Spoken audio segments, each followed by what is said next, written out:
গাজায় হামলার দায়ে আইসিসির পরোয়ানা থাকায় ইসরায়েলের প্রধানমন্ত্রী বেনিয়ামিন নেতানিয়াহু নিউ ইয়র্ক সফরে এলে তাকে গ্রেপ্তার করা হবে বলে ঘোষণা দিয়েছেন শহরটির নবনির্বাচিত মেয়র জোহরান মামদানি। তিনি বলেন, নিউ ইয়র্ক আন্তর্জাতিক আইনের শহর হওয়ায় এই পরোয়ানা কার্যকর করা হবে।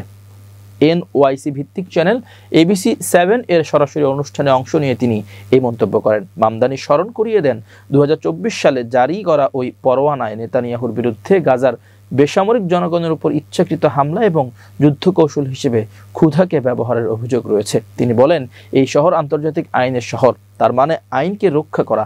সেই আইনের পরোয়ানা বেনিয়ামিন নেতানিয়াহু বা ভ্লাদিমির পুতিন সবার জন্যই বহাল থাকবে। মামদানি এমন সময় এই মন্তব্য করলেন যখন নিউ ইয়র্কের বিদায়ী মেয়র এরিক অ্যাডামস ইসরায়েল সফরে গিয়ে নেতানিয়াহুর সঙ্গে দেখা করেন এবং তাকে মামদানির শপথ অনুষ্ঠানে যোগ দেওয়ার আমন্ত্রণ জানান। নির্বাচন প্রচারের সময়ও মামদানি তার একই অবস্থান জানিয়েছিলেন। গত অক্টোবর ফক্স নিউজের এক সাক্ষাৎকারে তিনি বলেছিলেন, আইনগত সুযোগ পেলে নেতানিয়াহুকে গ্রেপ্তার করবেন। গ্রেপ্তারে কোনো নতুন আইন তৈরি করবেন কিনা এমন প্রশ্নে মামদানি বলেন, তিনি ডোনাল্ড ট্রাম্পের মতো নতুন নিয়ম বানানোর পথে হাঁটবেন না, বরং বিদ্যমান আইনি কাঠামোর মধ্যেই সব সম্ভাবনা খুঁজে দেখবেন। তবে উল্লেখযোগ্য বিষয় হলো, যুক্তরাষ্ট্র আইসিসির সদস্য রাষ্ট্র নয়, ফলে এই গ্রেপ্তারি পরোয়ানা নিউ ইয়র্ক সিটিতে কার্যকর করা কতটা সম্ভব তা নিয়ে আইনজ্ঞদের মধ্যে প্রশ্ন রয়ে গেছে।